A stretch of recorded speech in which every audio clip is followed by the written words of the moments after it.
John Lund as Johnny Dollar. George Dean, Johnny. Congress Mutual. Oh, hi, George. Johnny, how does Las Vegas sound to you? Expensive. Can you afford it? Got to. A client of ours had a 30-grand diamond necklace stolen out there yesterday. Little the Sword. The dancer? One and only. Still packing them in after all these years. And still the same two weaknesses, Johnny. Gambling and collecting young men. Well, they say every girl needs a hobby, George. Not two hobbies, though. That could run into money.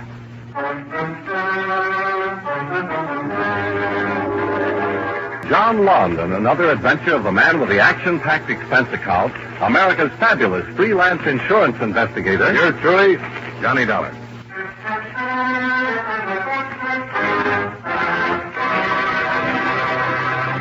Expense account submitted by Special Investigator Johnny Dollar to Home Office, Concourse Mutual Assurance Company, Hartford, Connecticut. The following is an accounting of expenditures during my investigation of the Jones matter. Expense account item 1, $318.60, transportation, round-trip airfare and incidentals to Las Vegas and the Flamingo Hotel, where the ordinary citizen lives like an Oriental potentate wishes he could live. After checking in, I took a short walk down the street to Lily Lesueur's hotel.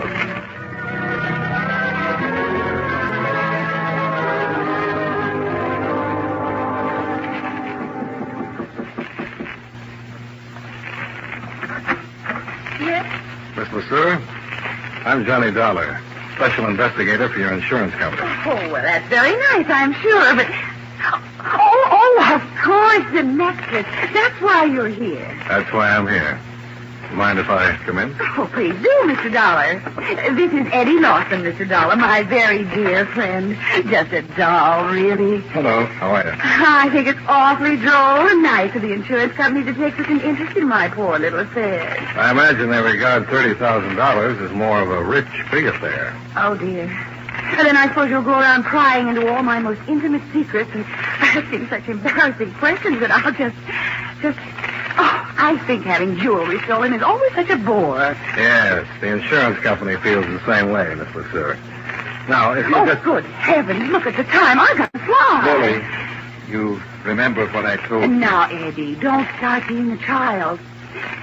Don't you think these Western outfits are just adorable, Mr. Dollar? Well, they do a lot to point up a girl's personality, all right? Well, maybe this investigation won't be such a chore after all.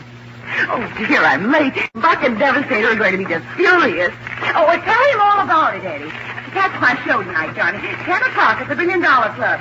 Join me for a snack afterwards. Here by the pool. That's where it all happened.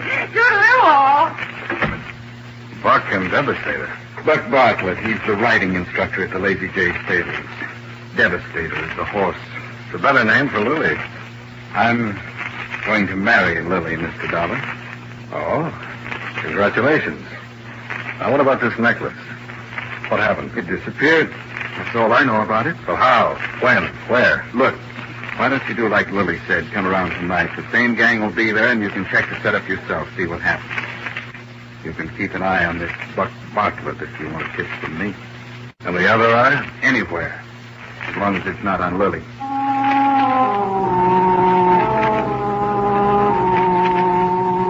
Expense account item 2, $2.50. Lunch at the hotel. And $12 for a hired car to the Lazy J Stables. Horses for hire. English or Western style saddles. Instructor available. A Western style instructor, as was soon painfully obvious.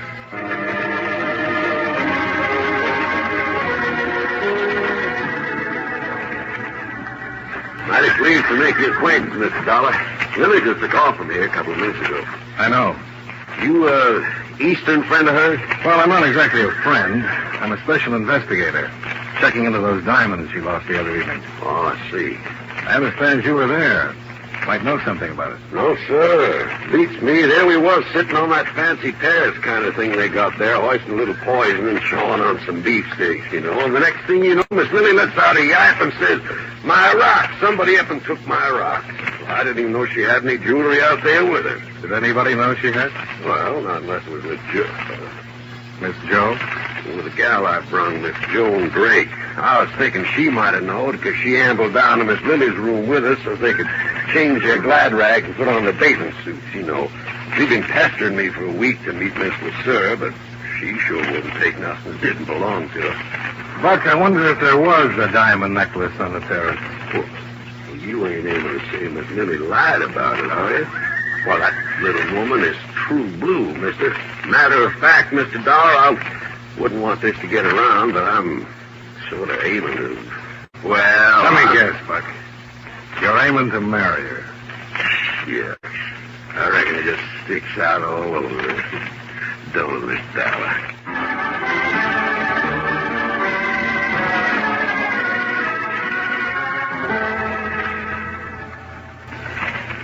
Well, seems I was having a late supper, Mr. Dollar. Out there in the open by the pool. It was after Miss LeSueur's last show, so the four of them had the place pretty much for themselves. And who were the four, Marshal? Well, there was Miss LeSueur, of course, and this young fellow she brought with her from the east. Eddie Lawson? Yeah. Don't know much about him, except she's dang near old enough to be his mother. You'll have to admit she doesn't look it, though. She sure don't. Well, the other young fellow's the one you talked to, Buck Bartlett, he calls himself. Oh, yeah, the Texan. Yeah, he's about as Texan as you are, Mr. Dollar. Came here from Los Angeles. He just puts on that talk because the Easterners like it, especially the Eastern women. That Texas drawl comes in handy, huh? Then the other one's a girl named Joan Drake. Yeah, she was there with Buck. Yeah, she's kind of a funny. Young, pretty, smart as a whip. Came out from the East a while back. She's floor manager of the casino at the $1 Billion Club. Talk to her. See what you think. I can't figure it out. All right. I'll see if I can. Come talk to me again after you look around a little. Fine, I will. Huh. You know, I've seen these slot machines all over town. The last place I'd look for one is in the marshal's office. Well, that's kind of very special. Guess I might as well take the jackpot with me.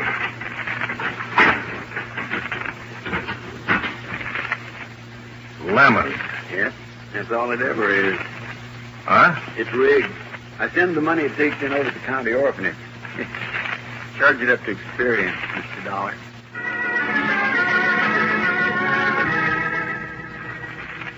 Expense account item 3, $1 for experience and information from the marshal's office, and $17 miscellaneous expenses at the $1 Billion Club, where miscellaneous covers a lot of different items. One item is the roulette wheel.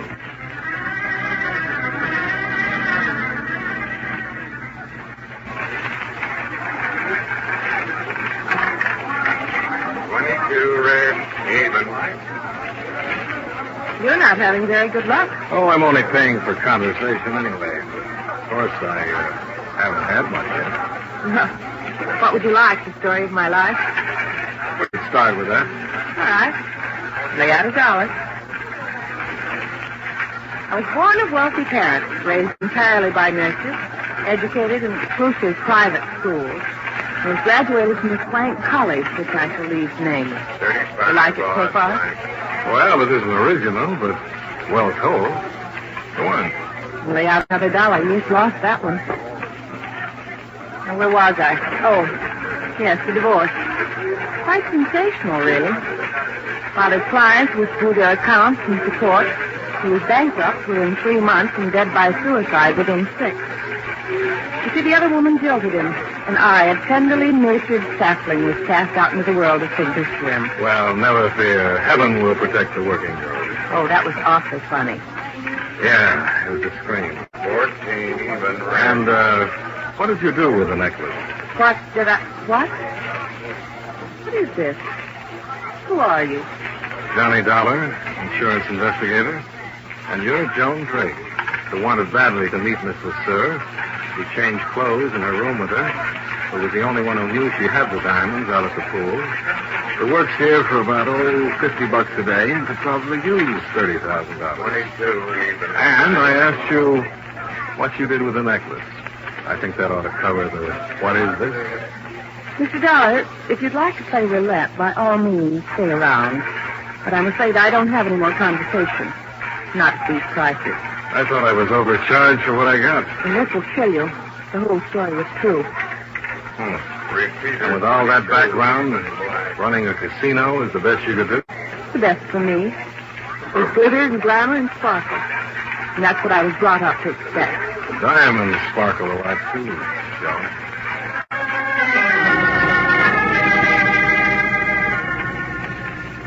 I missed Lily's first show at the $1 Billion Club, but I met her by the pool at her hotel right afterwards. It was a warm night. The stars blazed against the desert sky, and Lily and her guests scintillated back from the terrace below. Except me. I didn't scintillate. So far, I wasn't any closer to that necklace than I'd been when I got off the plane. I had the feeling I'd learned a few things, and at the same time hadn't learned anything. And Lily didn't help much.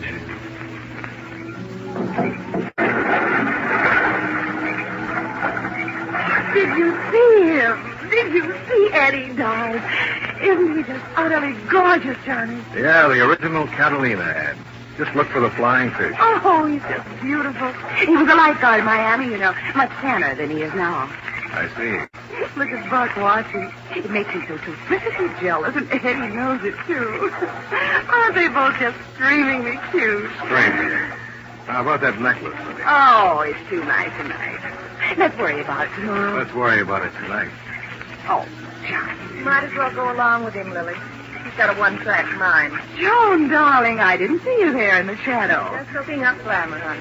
Where were you sitting that night, Lily? Why, by the oddest coincidence possible, right in his very chair. You see, ordinarily I kept the necklace in the hotel safe, but I wore it in my show that night, and it was late when we got here, and then we changed into swimming suits, and I didn't want to leave it in my suite, so I just brought it out here, wrapped in a handkerchief. And I kept it right here on the seat beside me all the time. So all of a sudden it wasn't there, did it? Well, yes, that's exactly the way it happened. Now it's all settled. Let's talk about something else. Lily, you know as well as I do it's not settled. You can't tell the insurance company the thing just disappeared, and that's all there is to it. They want to know how it disappeared, when and where. Well, you must be so hideously persistent. It happened while I was playing the slot machine. That one, right over there. I left the necklace lying here in the chair. And where were the others while you were over there waltzing with the slot machine? Oh, around, I suppose. I don't know. When I hit the jackpot, I simply went right out of my mind. How about you, Joan? Where were you?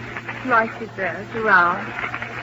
Oh, plenty of opportunities. That's what you mean. Oh, how utterly fantastic.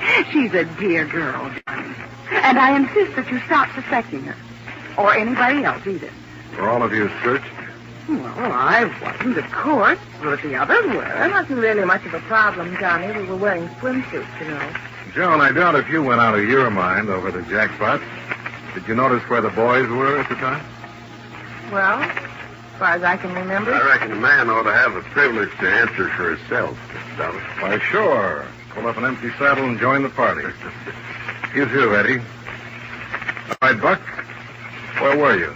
I was over there with Miss Lily. I was standing right behind her when she up and hit that jackpot. I was in the pool. I came out when I heard everybody yelling about some diamonds being missing. You checked them out on that, Joan? Sure. That's how I remember. Well, I'm certainly glad it's all settled. Oh, Johnny, you'll simply have to excuse me now. I've got to get ready for my show. I'd be mighty proud to escort you to your room, Miss Lily. Now, wait a minute, Staples. Oh, Here. boys, you can both escort me. Come along now. I'll be right back, Johnny. Don't go away now. Curvy and soft as a kitten on the surface, but inside all angles and hard as a rock. She belongs to a different age, Joan. The last of the champagne slipper girls. Johnny, how much are those diamonds worth to you? To me. To the insurance company. Sometimes they make deals, don't they? Sometimes. No questions asked? Sometimes. How much? Depends. I have to find out. Everything about life, Johnny. Now, if I can help it. It's real crazy the way it works out. I didn't finish that story of my life, Johnny. My real name is Jones. My father was Jonathan Vanderley Jones. Jonathan Vanderley Jones. But if that's true, then... Yeah. It's real crazy. The correspondent my mother named in that divorce case was Lily LeSueur.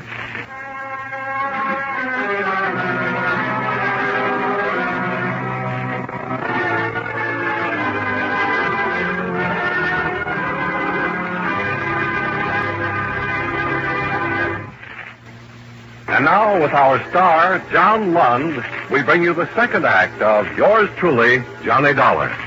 Expense account item 4, $5.90. Supper snack with Joan on the hotel terrace. I sat there trying to put things together. Either Joan had suddenly spotted something that had tipped her off to the thief, or if she'd taken the diamonds herself, something had caused her to decide on a deal. But which? And what was it? I tried to remember what had happened just before, what had been said, and got nowhere. You know, Johnny, it's funny. I've always been the innocent bystander. Up until now. Maybe that's what you ought to go on being. Unless you stole it yourself. Would the daughter of Jonathan Vanderley Jones turn out to be a thief? She might, for money and other valuable considerations. Like, for instance? Like a chance to hit back at the woman who ruined her father. Mm-mm. Oh, you're heading up a dead-end street. Maybe you are, too.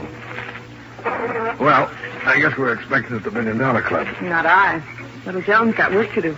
So is little Johnny. Maybe we'll meet in the same playpen.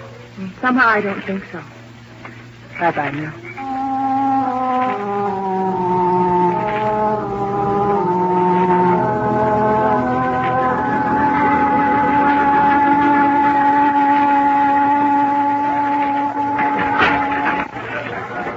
Johnny, what would happen if I just waived any claim of insurance on the necklace?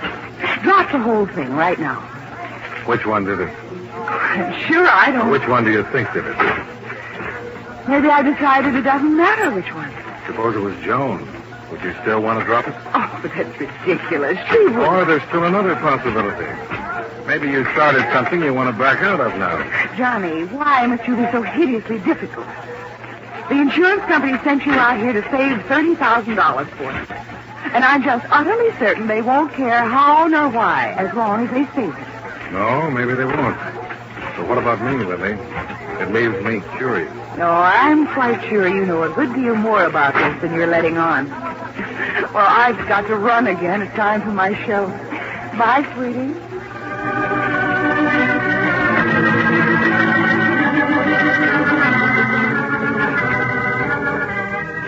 Expense account item 5, $10 for an hour and a half of more miscellaneous at the $1 Billion Club. Lily was in too much demand for any chance of a quiet talk. My other 3 chums weren't around. I was trying to decide whether to go back to the hotel when I was paged over the public address system.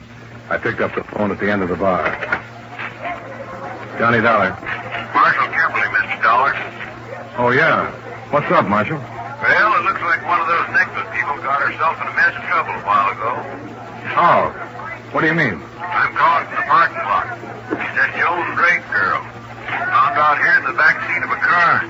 She's dead.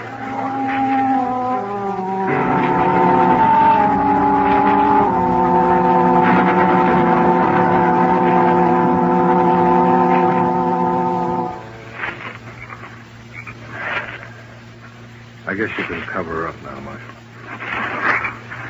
Poor kid never knew what hit her. She the one you thought might make a deal, Mr. Dollar? Yeah. Well, somebody made sure she didn't.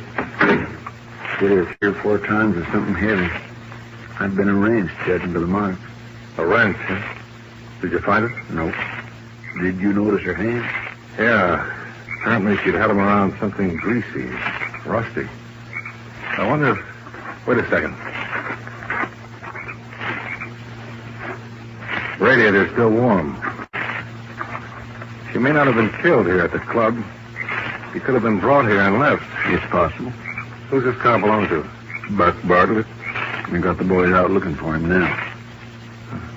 Comfortable, all right. It almost ties up. Do you want to let me in on it, Mr. Dollar? Let me check first. I'm doing a lot of guessing. Joan brought up this deal while we were all at Lily's hotel this evening. I think she just figured out how the necklace was stolen.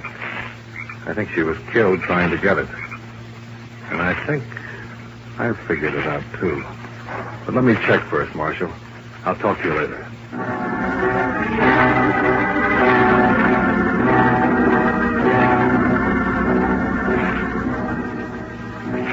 10 minutes later, I was alone on the deserted terrace beside the swimming pool at Lily's hotel.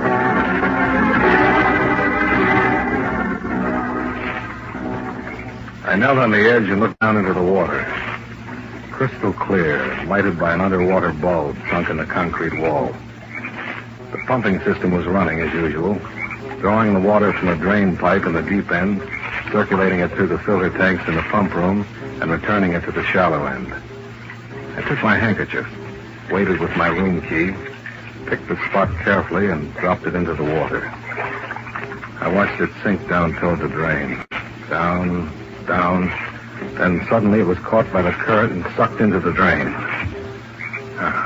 So far, so good. The next step was the pump room.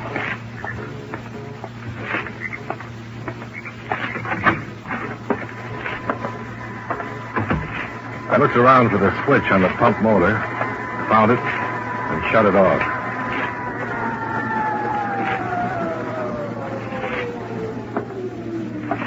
There was a crescent wrench laying on the window ledge. It was shiny and clean. No use worrying about fingerprints. I picked it up and started to work on the rusty cover bolts on the strainer tank. Probably the same way Joan had started. Not if you're clever, she said. Well, she was clever. Well, not clever enough. Inside the strainer tank, laying in the wire basket, was my handkerchief and room key. And beside it was Lily's diamond necklace.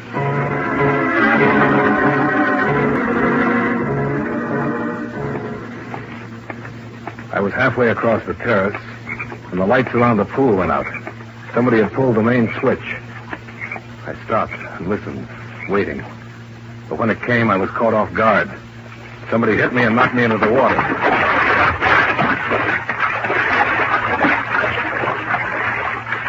When I came up, I heard someone swimming. Whoever it was had come into the pool after me. I made the side, grabbed hold of the ledge with my left hand, drew back the wrench in my right. As the splashing came close, I lifted it and swung. Hey, what's going on over there? Marshal! Marshal! Over here with that flashlight. What happened to the light? Switch was pulled. Here, help me get him out of the water. Yeah. Let me have it. There we are. His luck ran out, Marshal. This time, I had the wrench.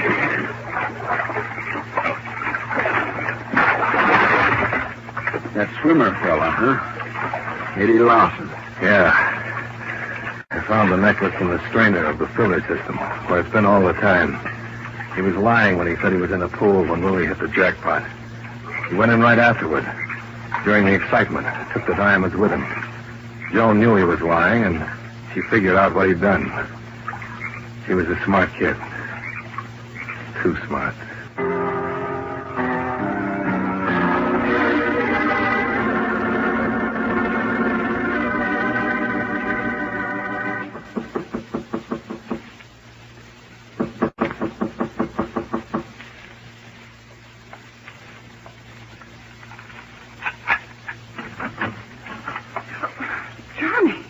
Sorry to wake you, Lily, but... Good heavens, wait, let me put on some makeup. I must look a positive fright. I got your diamonds back, Lily. Oh, you did? Here. Thank you. Which one of your boyfriends? Why don't you give up, Lily? Time moves along. The years add up. I'm not harming anyone. Aren't you? Joan is dead. Eddie killed her over these diamonds of yours. Dead? She's dead? It's all right, though, as long as you're not harming anyone. But how could I know? I didn't mean any harm to that poor girl. Eddie could have had the diamonds if I'd known. They didn't matter, Johnny. Just a gift a long time ago. I don't even remember who it was. JVJ? Those are the initials on the clasp. That's who it was. Jones.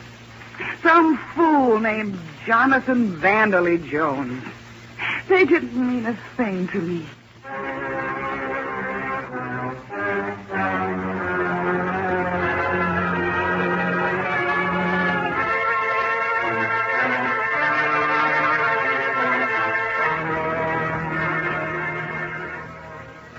Expense account item 6, $51.40. Hotel charges and additional miscellaneous. Expense account total, $418.40. Remarks? Suggest you reconsider this account. Client should be regarded as a bad risk. It'll happen again. Yours truly, Johnny Dollar.